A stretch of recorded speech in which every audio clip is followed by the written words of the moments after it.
그 KS텍의 김태현 전문위원님을 모시고 이제 진행을 해볼 주제는 스마트 팩토리 고도화를 위한 APS 시스템 구축 사례 소개라는 주제 발표입니다. 예, 김태현 전문위원 옆에 나와 계십니다. 안녕하십니까? 예, 안녕하십니까. 네. KS텍의 김태현 전문위원입니다. 네. 반갑습니다. 예, 시청자분들께 지금 KS텍에서 어떤 업무를 하고 계신지 간단하게 소개 부탁드리겠습니다. 예, 저는 그 최적화 사업부에 속해 있고요. 네. 지금 여러 가지 그 현장에서 최적화 관련 업무들, 생산 관련 업무라든가 기타 여러 가지 최적화 관련 업무에 투입돼서 컨설팅 및 개발을 하고 있습니다. 네. 네, 오늘 스마트 팩토리 고도화를 위한 APS 시스템 구축 사례 소개라는 주제 발표를 가지고 오셨는데, 예, 여기에 뭐 핵심을 뭐 간단하게 짚어주시면요. 저희가 그 중소업체에 대해서 네. APS 시스템을 많이 구축을 했는데요. 아, 네. 그 과정에서 저희가 겪었던 여러 가지 관리 포인트들이 있는데 네. 그 포인트들 위주로 좀 설명을 드리고요. 네네. 그다음에 구축된 저희 APS 시스템이 그 SCM 관점에서 어떤 역할을 할 수 있는지에 대해서 좀 설명드리도록 하겠습니다. 네. 알겠습니다. 그럼 김태현 전문위원님을 모시고 스마트 팩토리 고도화를 위한 APS 시스템 구축 사례 소개 주제 발표를 시작을 해보도록 하겠습니다. 시작해 주시죠. 안녕하십니까. 저 오늘 말씀드릴 내용은 스마트 팩토리 고도화를 위한 APS 시스템 구축 사례입니다. 그 스마트 팩토리 추진단에서는 크게 단계별로 4가지 정도의 수준으로 스마트 팩토리 공장을 평가하고 있는데요. 가장 기초적인 단계는 그 POP 기반의 생산 및 이력 추적 기능이 가능한 정도 수준으로 실적 집계용으로 그 정도의 공장 상태를 말씀드리는 거고요. 중간 1단계는 그거보다 조금 더 진보해서 실시간 정보를 수집해서 그 정보를 바탕으로 해서 분석 및 의사결정을 해서 다음 단계에 정보를 공유하는 단계. 그 단계까지가 중간 1단계고요. 중간 2단계는 거기서 좀 더 진일보한 생산 계획을 최적화하고 그 최적화된 생산 계획을 가지고 실시간으로 운영 공유되는 시스템을 말합니다. 그리고 고도화 단계는 서플라이 체인 기반으로 해서 실시간 지능화 공장을 말씀드리는 건데요. 현재 국내에는 그 큰 공장을 가지고 있는 대기업을 제외하고는 거의 이제 고도화 단계는 없고요. 대부분 중소업체에서는 기초 단계 내지 중간 1단계의 수준에 머물러 있고요. 지금 2단계로 가기 위한 과도기에 지금 있다고 보시면 될 것 같습니다. 오늘 소개해드릴 이 업체도 지금 현재 1단계에서 2단계로 가기 위해서 여러 가지 AP 시스템을 도입하고 여러 가지 문제점들을 극복하고 있는 지금 단계라고 보시면 될 것 같습니다. 그러면 오늘 소개해드릴 그 업체 현황인데요. 이 업체는 포장 소재와 전자 소재, 필름 소재를 제조하는 국내 중견 기업으로서 지금 현재 그 유관 시스템을 제외하고 그 생산 계획은 ERP 시스템과 기존에 가지고 있던 레가시 플래닝 시스템 그리고 MES로 운영이 되고 있었고요. 지금 현재는 그 레가시 플래닝 시스템 대신 저희 자사의 싱크플랜 APS라는 제품으로 대체돼서 지금 운영되고 있는 상태입니다. 그러면 이 현장에서는 어떤 어려움 때문에 기존의 플래닝 시스템을 잘 사용할 수 없었는지에 대해서 좀 간단히 보도록 하겠습니다. 첫 번째로는 그 일반적인 중소업체가 가지고 있는 대부분의 문제를 공통적으로 보여주고 있는데요. 기존 시스템이 좀 노후하다 보니까 이 비즈니스 환경이 바뀐다거나 설비 제약이 바뀐다거나 신제품이 생기게 되면 그런 것들에 대한 그 제약이라든가 상황 반영이 잘 안 되는 경우가 많습니다. 네. 그러다 보면 그것을 반영하기 위해서 작업 계획자가 수작업으로 그런 역할을 하게 되는 거죠. 이 수작업으로 계획을 세우다 보면 그 계획 업무가 길어지고 그러면 그분들은 하루 일과의 거의 대부분을 계획을 세우는 업무에 집중하게 되어 있습니다.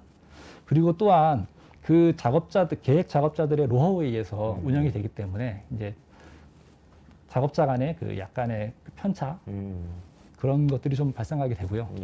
두 번째로는 기준 정보의 불확실성입니다. 그래서 이제 ERP 데이터를 기반으로 해서 저희가 계획을 세우게 되는데 ERP에 등록되어 있는 데이터와 실제 현장에서 쓰고 계시는 데이터 간에 갭이 발생하는 부분인 거죠.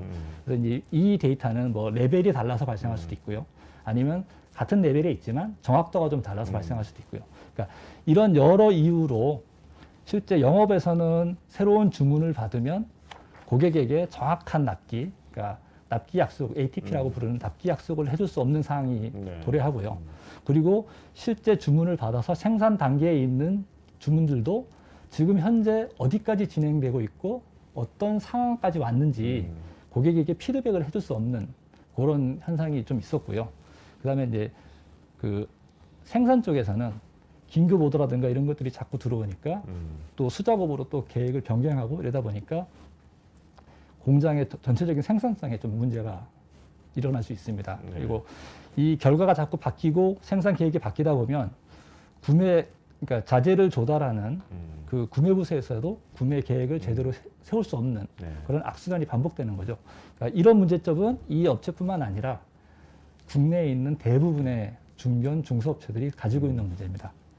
그래서 이런 이유에서 이 해당 업체는 APS라는 시스템을 도입하기를 원했고요. 주로 말씀하신 VOC가 한 3개 정도 되는데요. 아까 말씀드린 대로 포장 소재, 전자 소재, 필름 소재로 나눠져 있던 사업부가 각기 다른 시스템을 가지고 운영되고 있었는데 이거를 좀 한 개로 통합했으면 좋겠다라는 게 대전제였고요. 그다음에 두 번째는 오랜 시간이 걸리던 계획을 좀 더 빨리 좀 수립해서 좀 여러 가지 업무에 좀 능동적으로 대처할 수 있으면 좋겠다라는 부분이었고, 세 번째는 계획만 잘 세우는 게 아니고 이 유관부서에 그러니까 예를 들어서 영업이라든가 뭐 구매 팀이라든가에 좀 공유를 잘 해서 좀 잘 운영될 수 있도록 그러니까 이제 저게 이제 SCM 관점이 되는 거죠. 네. 그런 쪽에서 이제 좀 큰 도움을 받았으면 좋겠다라는 것 때문에 이 시스템을 구축하게 되었습니다. 그러면 실제 현업에서 생산 계획이 어떤 업무 프로세스로 진행되고 있는지 간단하게 보도록 하겠습니다.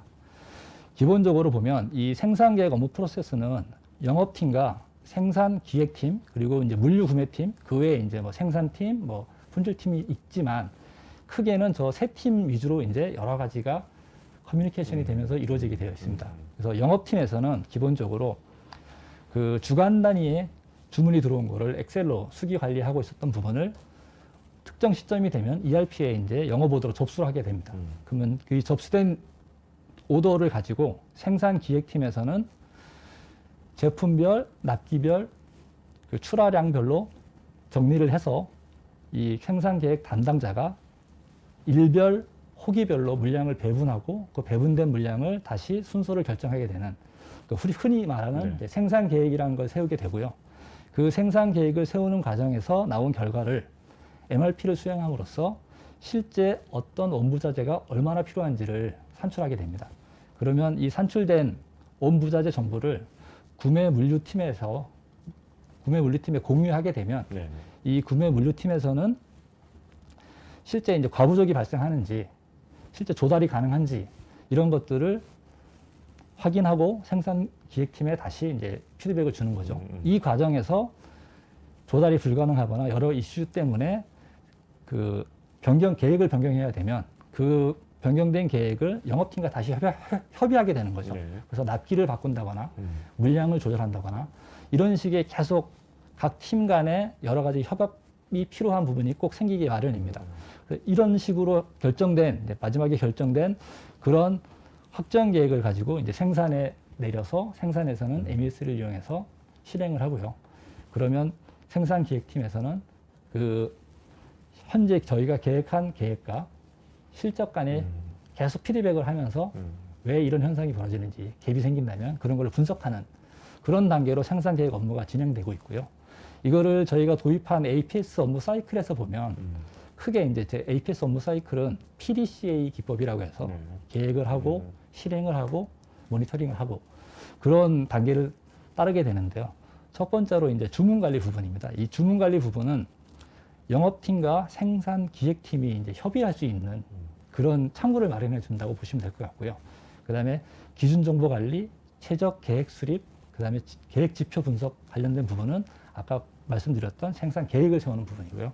그 다음에 계획을 배포하거나 모니터링하는 부분은 이 생산 기획팀에서 실적을 계속 피드백하는 그런 부분입니다. 그래서 뒷장에서 설명드릴 내용들은 뭐냐면 주문 관리에서 어떤 일을 저희가 특별히 구축을 했고 그다음에 기준 정보 관리 쪽에서는 어떤 부분들이 잘 되어 있지 않아서 이 부분을 관리 포인트로 잡았는지 그리고 최적 계획 수립에서는 저희가 단순히 하나의 계획을 세우는 게 아니고 여러 개의 시나리오를 가지고 계획을 세워서 어떻게 반영을 할 수 있는지, 그리고 이제 계획 지표 분석이라든가 그다음에 실적 모니터링 부분에서는 계획과 실적이 갭이 발생하면 어떻게 하면 빨리 그걸 캐치할 수 있는지에 대해서 간단히 보도록 하겠습니다. 네. 첫 번째로 주문 관리 부분입니다. 이 주문 관리 부분은 아까 말씀드렸던 대로 영업에서 오더를 입력하면 단순히 받아서 이제 생산기획팀에서 생산 계획을 세우는 게 아니고 영업에서 더 효율적으로 주문을 관리하고 입력해 주기를 바라는 그런 의미가 담겨 있는 관리입니다. 그래서 그 월간, 주간 단위로 납입률이라는 걸 보여주고요. 그 납입률은 실제로 영업에서 원했던 주문량 대비 얼마나 지금 진척되고 있는지를 보여주는 거고요. 납기 준수율은 실제 납기가 얼마나 잘 준수되고 있는지 그런 걸 보여줌으로써 너무 늦어지고 있는 주문에 대해서는 고객과 협의해서 다시 납기를 조정한다거나 하는 그런 이제 미리 사전 대응이 가능하도록 하는 그런 알람을 주는 역할이라고 보시면 될 것 같고요.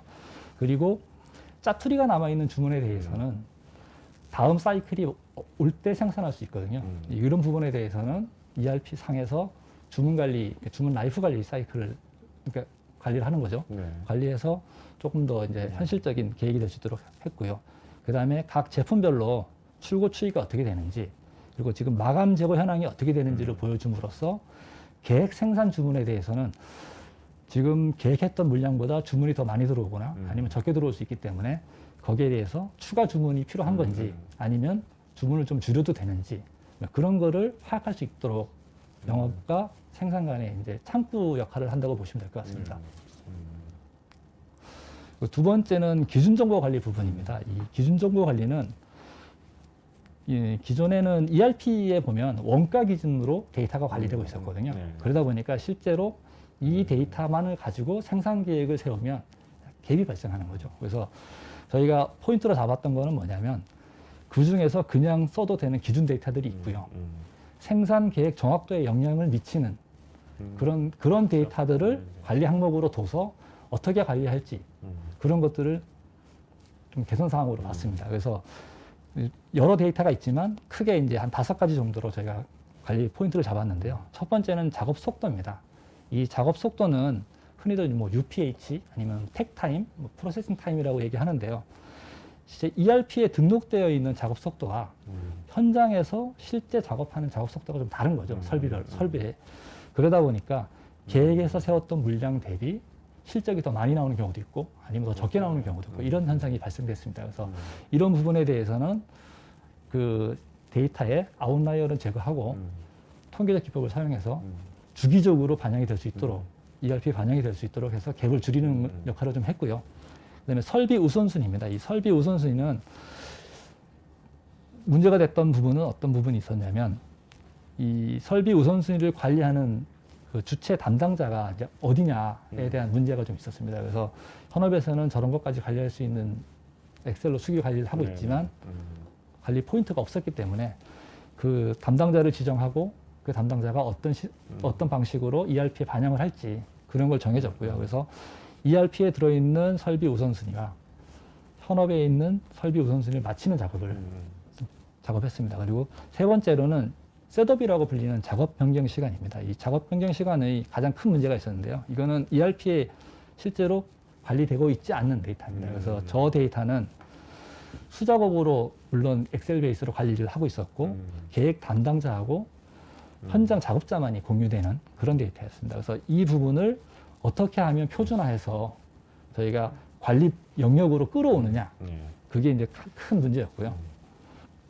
그 다음에 네 번째는 이제 재고에 관련된 내용입니다. 그래서 적정 재고라는 개념을 써서 관리를 하고 계셨지만 이게 현실과 좀 맞지 않아서 저희가 어떻게 하면 고도화할 수 있는지에 대해서 고민을 좀 했습니다.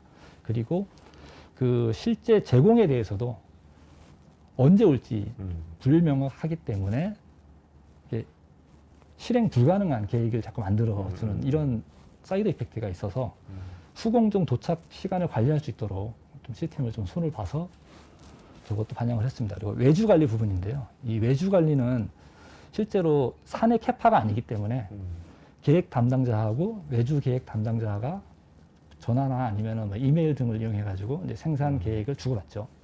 그러다 보니까 이제 조금 약간 비효율성이 좀 있었는데요. 이 가상 머신으로 이 외주 업체의 캐파를 등록을 해서 그리고 우선순위도 그 업체의 평가 항목을 여러 가지 표준화해서 이제 뭐 품질이라든가 가격, 납기 이런 거를 평가해서 우선순위로 이제 반영을 해서 될 수 있으면 그 정확히 볼 수는 없겠지만 그래도 외주 업체 캐파 정도까지도 볼 수 있게끔 하는 시스템으로 좀 확장을 했습니다. 조금 더 작업 변경 시간에 대해서는 조금 더 상세하게 한번 설명을 드릴 건데요. 기존에 이제 관리하고 있던, 현업에서 관리하고 있던 방식이 어떤 방식이냐면 제품 투 제품의 작업 변경 시간입니다. 그래서 A라는 제품에서 B라는 제품으로 갈 때 어떤 작업 변경이 필요하기 때문에 얼마나 걸려요? 라는 관리를 하는 건데 이게 작업 변경 타입에 따라서 다 프롬 투 제품으로 관리하다 보니까 이게 케이스가 너무 많은 겁니다. 케이스가 너무 많다 보니 하나만 수정을 해도 여러 군데를 다 바꿔줘야 되는 그리고 이제 수기로 관리됐다는 걸 아까 말씀드렸고요. 그러니까 이게 좀 관리가 어렵다 보니까 저희가 이제 아이디어를 낸 거는 제품 간이 아닌 제품 속성간으로 바꿔서 그 제품이라는 게 여러 가지 속성 정보를 미리 세팅을 해놓고 속성간 작업 변경 시간으로 변경하면서 이제 케이스를 많이 줄인 거죠. 케이스도 줄이고 이제 어떤 경우는 케이스를 줄일 수 없는 경우는 최악의 경우는 마찬가지로 제품 투 제품이 되지만 그것도 단순화해서 디폴트 값을 집어넣고 예외 사항만 입력할 수 있도록 그래서 이제 관리할 수 있는 수준으로 올리는 그런 작업을 좀 해서 이제 DB화 해 놓은 상태입니다. 적정 관리 부분인데요. 이 적정 재고 관리 부분인데요. 이 부분은 아까 말씀드렸던 대로 이제 여기는 계획 생산과 오도 생산이 혼재되어 있는 상태인데 사업부별로 총량 기준의 적정 재고라는 개념을 쓰고 있었습니다. 그러다 보니까 총량 기준에서는 적정 재고를 만족하지만 아니면 여유가 있지만 그 제품 군별로 보면 그 부족 재고가 발생하기도 하고 과잉 재고가 발생하기도 하고 이런 현상이 있었고요. 근데 이제 이게 이렇게 될 수밖에 없는 이유 중에 하나가 영업에서 그 단순 수주를 접수하면 그 협의 없이 그걸 바로 생산 지시로 내리기 때문에 이제 계속 저런 현상이 이제 계속 되는 거죠. 그리고 또 적정 재고가 초과되면 이걸 통제할 수 있는 그런 기능의 시스템이 이제 없었던 부분입니다. 그래서 저희가 반영했던 방식은 계획 생산 제품들하고 주문 생산 제품들에 대해서 다른 정책을 좀 사용하는 부분이었습니다. 그래서 계획 생산 주문에 대해서는 기존에 가지고 있던 그 적정 재고 수준을 계산한 산식을 좀 바꿨고요. 그러니까 전체가 아닌 제품 군별로 하는 걸로 좀 바꿨고 그 부분에다가 그 실적과 계획의 갭을 좀 줄이기 위해서 뭐 실적 계획 갭 평균이라든가 아니면 표준 편차를 조금 더 보정을 해서 쓸 수 있도록 바꿔서 관리를 했습니다. 그리고 오도 생산은 일별로 납기를 좀 더 타이트하게 관리함으로써 재고가 관리될 수 있도록 하는 방식으로 했고요. 그 다음에 이제 옆에 보면은 그거 외에도 재고 추이가 모니터링 될 수 있도록 하는 화면을 구현해서 적정 재고 초과 시에는 생산을 통제할 수 있도록 알람을 좀 띄워주고요. 그리고 적정 재고에 미달하거나 안전 재고에 미달하게 되면 생산과 협의할 수 있도록 시그널을 주는 그런 방식으로 이제 여러 가지 구현을 하게 되었습니다. 근데 계획 수립 부분인데요. 이 계획 APS에서 계획 수립은 전통적으로 이제 그 수직 계층화 계열로 계획을 세웁니다. 근데 그 이유는 한꺼번에 문제를 풀 수가 없을 정도의 스케일이 되기 때문에 조합 문제가 되기 때문에 각 단계별로 보고자 하는 이제 목적이 다른 거죠. 그래서 흔히들 이제 저희가 계획 세운 거는 기확정 계획이라는 부분이 있고 거기는 건들면 안 되는 영역이고요. 그 다음에 일별이 됐든 주별이 됐든 한 보름에 그러니까 한 달 반 정도에서 한 세네 달 정도까지 물량 계획을 세우는 부분이 있습니다. 그래서 이 물량 계획을 세우는 부분은 어떤 목적이냐면 전체적으로 우리가 오도를 얼만큼 잘 할당할 수 있고 납기를 얼마나 잘 지킬 수 있냐의 관점에서 보는 거죠. 그래서 이제 캐파 능력이라든가 납기 뭐 이런 걸 위주로 좀 보는 겁니다. 그래서 흔히 저 부분은 아마 현장에서는 뭐 중일정 계획, 소일정 계획 아니면은 뭐 FP, MP라는 이름으로 사용이 되는 부분이고요. 그 다음에 여기서 이제 물량이 결정되면 이 물량 결정된 부분을 가지고 그 밑에 이제 실제로 작업 순서를 결정해주는 그런 엔진으로 태우게 됩니다. 그래서 이쪽에서는 위쪽에서 결정한 각 날짜별로 공정 납기라는 거를 입력받아서 어떻게 하면 이 납기를 지키면서 작업 변경 없이 잘 수행할 수 있을지에 대한 계획을 세우는 부분입니다.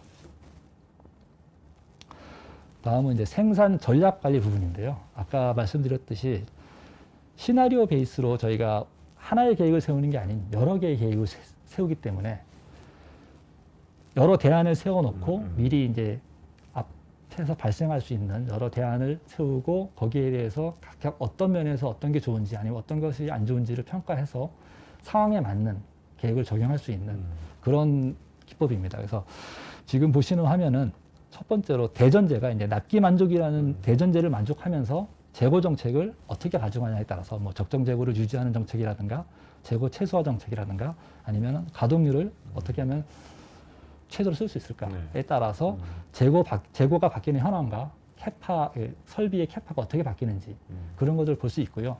이거 용도 외에 이제 예를 들어서 PM 계획을 세우거나 설비에 미리 그 설비의 캐파를 조금 죽여놓고 돌려서 우리가 지금 우리한테 들어온 영업 오더를 얼마나 충족할 수 있는지 어떤 문제가 발생되는지 그리고 영업에서 주문을 입력하기 전에 납기 약속을 흔히들 하잖아요. 네. 근데 실제 이제 우리가 가능한지 언제쯤 우리가 이거를 납기를 충족해 줄 수 있는지 그런 것들을 미리 이제 테스트 해보기 위해서 시나리오 베이스의 시뮬레이션을 수행하고 있습니다. 그 다음에 이제 계획 분석 및 조정 모니터링 관련된 부분인데요. 기존에는 그 계획을 세우고 이게 현실과 좀 다르면 분석을 하는데 여러 시스템에서 정보를 가져다가 보게 되어 있습니다. 이제 그러다 보니까 시간이 좀 오래 걸리겠죠.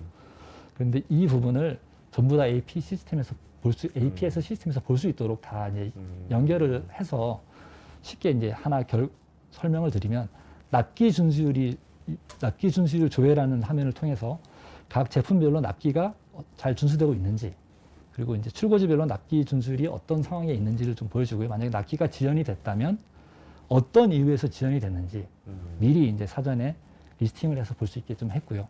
그 다음에 계획 조정 부분에 대해서도 간트 차트라든가 아니면 그리드를 이용해 가지고 쉽게 이제 순서를 조정하고 여러 작업들을 병합하기도 하고 쪼개기도 하고 이런 것들을 함으로써 이 변화된 결과가 바로 결과를 분석할 수 있도록 그렇게 되어 있고요. 그 다음에 이제 실적 모니터링에서는 저희가 세웠던 계획 대비 실적을 비교해서 실제로 실적이 계획과 많이 다르다면 어떤 이유에서 다른지 그러니까 이제 실적에 대한 뭐 비가동 내역이라든가 아니면 그때 어떤 자재들이 사용되고 있었고 상황이 어땠는지 이런 걸 볼 수 있게 지금 구현을 했습니다.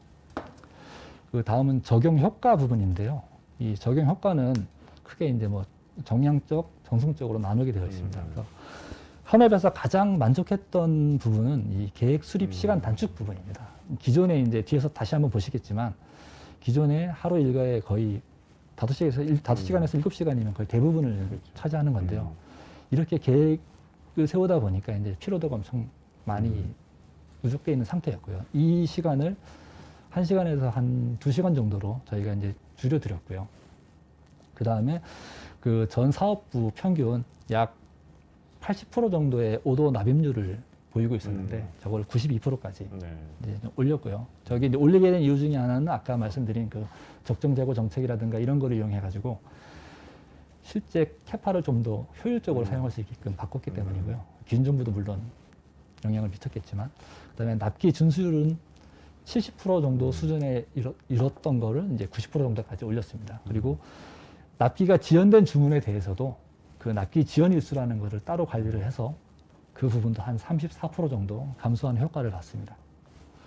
그리고 그 아까 적정 재고, 제품 군별로 이제 적정 재고를 관리하다 보니까 부동 재고라든가 초과 생산에 대한 그런 부분이 좀 줄어서 재고 유지 비용도 좀 감소되는 효과를 봤고요.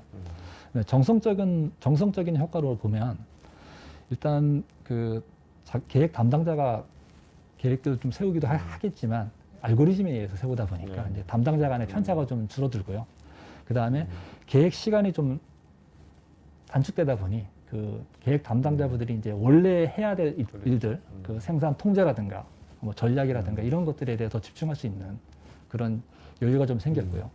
그다음에 세 번째로는 그 사업부별로 산재되어 있던 시스템을 APS를 구축하면서 관리 항목을 좀 표준화해서 공통 DB로 관리할 수 있도록 하는 이게 관리 표준화가 좀 네. 되어 있습니다. 그리고 마지막으로 그 부서 간의 연계 강화 부분이 좀 있는데요. 이 부분은 뒤에서 다시 한번 설명드리도록 하겠습니다. 네.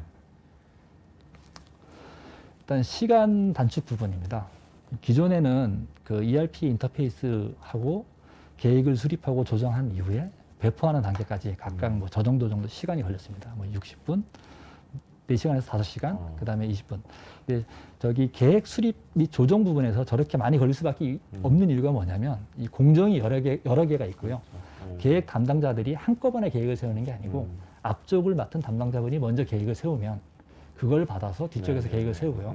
그 다음에 세우는 과정에서 조정도 필요하고 이러다 보니까 저렇게 시간이 많이 걸리게 되어 있던 부분이고요. 이 부분을 이제 저희 시스템이 들어가면서 기본적으로 이제 인터페이스 속도라든가 그리고 자동으로 계산해주는 그러니까 전일 실적이라든가 이런 거를 자동으로 계산해서 그런 부분이 좀 적용됨으로써 이제 시간이 좀 줄었고요. 인터페이스 쪽은. 그다음에 계획도 나눠서 세우는 게 아니고 원샷에 한 번에 세워서 두세 분이 조정만 가능하게끔 함으로써 시간을 1시간 정도로 줄일 수 있었고요. 그다음에 배포도 시간도 좀 줄여서 총 한 1시간에서 2시간 정도까지로 계획 시간을 단축시켜 드렸습니다. 그래서 이 부분이 그 계획자들이 가장 만족했던 부분이고요. 두 번째는 납기 준수율 부분입니다. 저희가 앞쪽에서 설명드렸던 그 개선 활동들을 쭉 보면 오더 관리 부분에서 영업에서 들어온 오더를 바로 생산 의뢰했던 부분에서 제조 오더라는 개념을 둬서 이 제조 오더는 아까 그 주문 관리 개념인 겁니다. 그러니까 영업과 생산 기획팀이 협의할 수 있는 그런 하나의 창구를 만들어 줌으로써 납입률을 좀 고칠 수 있었고요. 그 다음에 ERP 기준으로 되어 있던 기준 정보들을 생산 정확도 위주의 기준 정보로 좀 여러 가지 개선을 해서 적용을 했고요. 그 다음에 계획 생산 부분과 수주 생산 부분에 대해서도 다른 정책을 적용했고요. 그리고 알고리즘 베이스의 그 최적 분배 계획을 수립함으로써 초창기에 저희가 들어갔을 때는 한 70% 정도 수준이었던 게 이제 1차 적용했을 때는 한 75%, 2차 적용했을 때는 한 85%, 그리고 지금 현재 안정화 이후에는 한 90% 정도까지 납기 준수율을 유지하고 있는 상태입니다. 부서 간의 연계 강화 부분인데요. 이 부서 간의 연계 강화는 이 계획의 변동률에 엄청나게 많은 영향을 미칩니다. 그래서 연계가 잘 되지 않으면 생산 계획이 많이 변동되게 되고 그렇기 때문에 이 저희가 중점적으로 봤던 부분은 뭐냐면 이 동일한 계획을 각 팀별로 그분들이 보는 관점에서 볼 수 있는 프로세스를 만들고 그 관점에서 화면을 구성해 드리면 조금 더 협의하기가 좋지 않을까라는 생각을 많이 했습니다. 그래서 한 결과에 대해서 영업에서는 주문 리스트라든가 아니면 제품 제공 현황 그리고 실제 주문이 어떻게 진행되고 있는지를 볼 수 있게 했고요. 그다음에 생산 기획 쪽에서는 일별로 얼마나 생산되고 얼마나 출하되고 얼마가 남아 있는지를 볼 수 있고 또 각 설비별로는 어떤 순서로 작업이 이제 계획되어 있는지 이런 걸 볼 수 있게 해드렸고요. 그 구매 물류 팀에서는 공장별로 소요량이 어떻게 되는지 아니면 그 자재별로 어떻게 되는지 일별 소요량이 어떻게 되는지 그 다음에 부족분이 생기면 얼마나 부족한지 그리고 이 부족분에 필요한 생산하고 있는 제품들이 어떤 것들이 있는지를 보여줌으로써 미리 이제 어느 시점에 쇼티지가 날지 아니면 어느 부분에 대해서 어느 부분에 자재 조달을 해야 될지 이런 것들을 미리 이제 서로 다른 계획이 아닌 하나의 계획으로 얘기할 수 있게 함으로써 이제 저희가 변동성을 좀 줄이는 그런 관점에서 접근했습니다. 그리고 이제 마지막으로 말씀드릴 내용이 SCM 관점에서 APS 시스템의 역할 부분인데요. 이 APS 시스템은 고객의 주문부터 출하까지 각 영역에 대해서 다 민감하게 이제 연계되어 있습니다. 그래서 보면 고객 주문이 한 20% 정도 변동이 생기면 실제로 생산에서 느끼는 변동률은 한 40% 정도라고 피드백을 해 주시더라고요. 그 이유는 이제 주문이 들어오면 수요 관리부터 해서 출하 관리, 생산 관리, 생산, 발주 관리, 납품까지 이르는 이 전 단계에서 변동률이 더 커지기 때문에 그런 현상이고요. 근데 저희 APS 시스템을 도입함으로써 각 단계별로 변동률을 관리할 수 있는 포인트가 하나씩 생기는 거죠. 그래서 수요 관리 같은 경우 보면은 납입률 관리라든가 적정 재고 관리, 그다음에 생산 관리에서는 기준 정보 관리라든가, 그다음에 변동률을 위해서 준수율 관리라든가, 네. 그리고 생산에서는 제공 관리, 뭐 비가동 관리, 실적 집계 관리라든가, 그리고 발주에서는 자재 소요 관리라든가 이런 것 관리 포인트가 생기기 때문에 미리 대처할 수 있는 그런 시간을 벌어주는 거죠. 그래서 저희가 마지막에 피드백 받았던 거는 어떤 부분이냐면 고객 변동률은 그대로인데 실제 생산에서 느끼는 변동률은 기존 40%가 아닌 많이 준 5%에서 한 10% 정도 느낄 수 있었다라는 피드백을 받았고요. 이렇게 APS 시스템을 도입하게 되면 그 변동률을 감소시키기 때문에 전체적인 SCM 관점에서 보면 안정화에 큰 기여를 할 수 있고요. 그리고 그 스마트 팩토리 단계에서 아까 말씀드린 1단계에서 2단계로 넘어가는 지금 등대 사업에서도 마찬가지지만 넘어가는 단계에서 중추적인 역할을 할 수 있는 시스템이 APS 시스템이 아닌가 생각하고 있습니다. 네. 네, 뭐 여기까지 KS텍의 위원님께서 이제 말씀을 해주셨는데, 어쨌든 KS텍 말고도 이제 APS 시스템들을 공급하는 데들, 그리고 이제 기존에 SCM을 했던 SCM 전문 업체들도 이제 APS 나름의 SCP 쪽에 APS도 있고 이제 하단 말이에요. 그 KS텍이 그래도 이제 어쨌든 뭐 경쟁을 해야 되는 입장이기 때문에 어떤 부분들을 조금 더 차별화 포인트로 얘기를 할 수 있을까요? 우선 첫 번째로는 저희가 이제 경험이 좀 많고요. 저희가 한 20년 정도 이 일만 하고 있었고요. 그리고 두 번째는 저희가 이제 큐리스틱 기반이 아닌 최적화 수리보대 기반 기법을 사용하기 때문에 조금 다른 쪽하고 다른 겁니까? 예, 약간 이게 다른 맥락으로 저희가 기술을 쓰고 있기 때문에 그쪽 부분에 대해서 좀 특화되지 않았나 그렇게 생각하고 있습니다. 네.